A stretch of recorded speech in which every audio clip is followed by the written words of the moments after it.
नमस्कार मित्रांनो। तर आज वार आहे गुरुवार आणि आज मला कामाला जायचं इतका कंटाळा आलाय।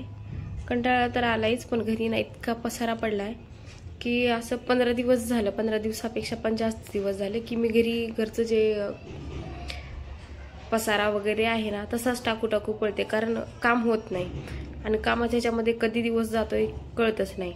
जेवण करायचं सुद्धा लक्ष राहत नाही दिवसभर, कधी 2 वाजतात कधी 4 वाजतात हे कामाच्या ह्याच्यामध्ये लक्षच होत नाहीत। मग ह्या धावपळीच्या ह्याच्यामध्ये का माझं जे घरातलं काम आहे ना तसंच राहून पडतंय।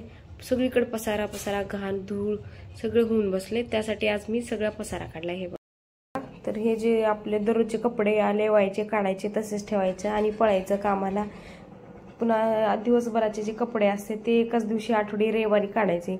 मग रविवारी पण पूर्ण दिवस कामातच जातो म्हणून काय केलं मी, आज म्हणले की आजच जी पूर्ण रमणा पसारा पडलाय ना ते आजच काढायचा। रविवारी एक दिवस तर आराम भेटेल म्हणून मी आज हे सगळं आवरते, रमणा काढले, आता करते हे काम। आजचा दिवस आता ह्या कामातच जाणार।